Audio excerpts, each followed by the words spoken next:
이번 이야기는 지붕 위 그녀 일부입니다.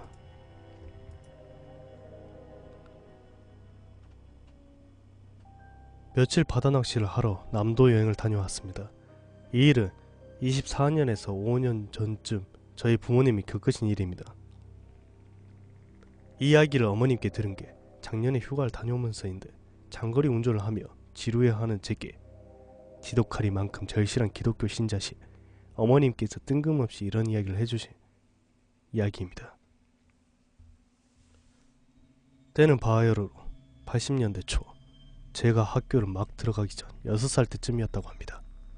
당시 군 장교셨던 아버님은 김포로 발령이 나셨고, 저희 가족은 부산에서 서울로 상경하게 되었습니다. 부대가 김포이니 김포 쪽으로 왜 이사를 안 했냐고요. 당시 김포 쪽은 공항 쪽 말고는 거의 논밭인 동네였고, 학교를 가야 할 시기인 제게 교육적인 환경이 매우 부족한 지역이었기에 저와 어머님은 지금은 강북구 미아리로 불리지만 당시엔 도봉구였던 미아리라는 지역으로 이사를 하게 되었습니다. 당시 대통령부터 육군 장성으로 계속 타고 내려오던 시기였기에 해군 장교이신 아버님의 진급은 매우 느렸고, 또 당시 군 장교 봉급이야 뻔했던 시절이고, 아버님의 불알 친구라는 분이 아버님께 당시 돈 3천만 원이랑 거금을 낼름하시고 도피해버리거나 그런 일까지 발생해 집안 사정은 더더욱 말이 아니었죠. 당시 30평 아파트가 4천만 원 하던 시절이니까요. 그런 집안 형편 때문에 어머님은 어쩔 수 없이 양장공장, 그러니까 재봉틀 생각하시면 됩니다. 그런 공장까지 나가시게 되었고, 어렸을 적 저는 보통 집에 혼자 지내게 되었죠.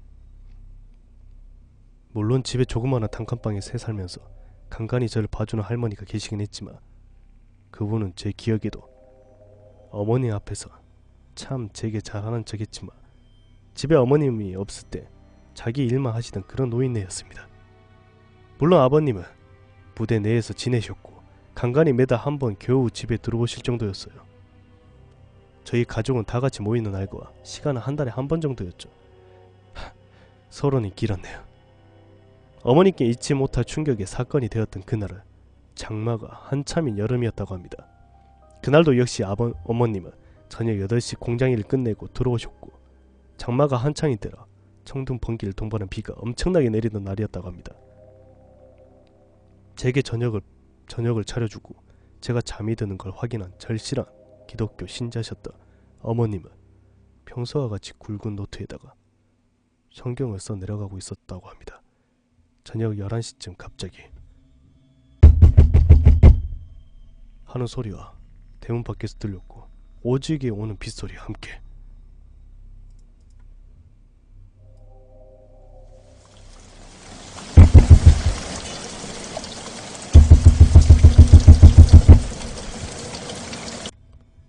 빗소리와 함께 두드리는 대문 소리, 거기다가 간간히 들려오는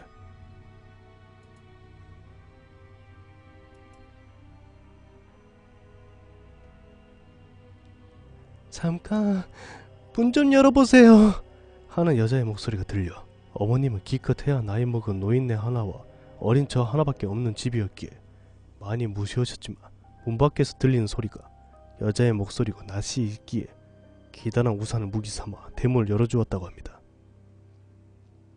대문을 열어보니 우산을 쓰고 있지만 빗물이 떡이 된 스포츠 머리에 덩치 큰 여자가 하나 서 있어서 너무나 놀라셨지만, 이 여자가 옆집 무당이란 걸 알아차리고 한편으로 안심을 하셨다고 합니다. 그 무당의 스타일부터 당시에 스포츠 머리를 한 여자가 얼마나 있겠습니까? 80년대. 하여튼 독특한 여자였고, 당시 그 지역에서 무지하게 유명했던 무당이라고 합니다. 미아리 자체가 지금도 그렇지만 당시엔 더더욱이 무속인 집단 거주지였고, 특히 이 무당은 정계 인사들까지 다녀갈 정도로 알아주던 무당이었다고 합니다. 그런 무당이 어머님께 이러더라 합니다. 아주머니, 제가 귀신들이 미친 애 하나를 치료하고 있습니다. 근데 그년이 집을 나가서요. 혹시 보셨습니까? 아니, 그런 여자를 이 늦은 시간에 왜 저희 집에서 찾습니까? 아니, 아주머니 댁에 아드님과 그년이 자주 대화를 한다고 들어서요. 걱정돼서 그러는 겁니다.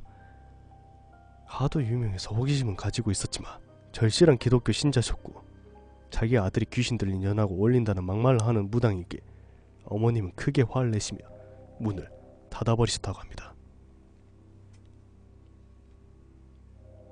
한동안 아주머니 일단 제 말을 들어보세요 하면서 계속 붓게 닫힌 대문 밖에서 서서 소리를 질러대는 무당을 무시하고 어머님은 집에 들어오셔서 제 옆에서 누우셨지만 가뜩이나 청둔 번개가 치며 비까지 내리고 늦은 시간 무당까지 찾아와 어머니께 이상한 소리를 하고 가니 어머님은 너무나 무서웠다고 합니다.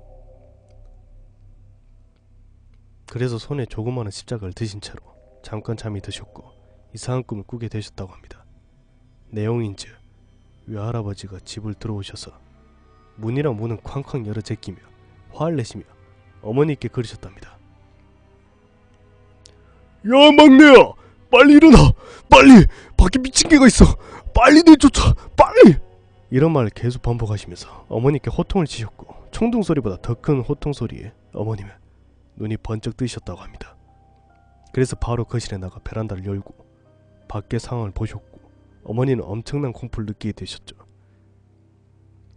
당시 저희 집 구조가 거실의 한쪽 벽이 통째로 큰 베란다형 창문으로 돼 있었는데 그 베란다를 어머니께서 열으셨을 때 마당이 보이고 저희 집 안쪽 담에 가려서 옆집의 몸체는 보이지 않고 지붕만 보이는데요.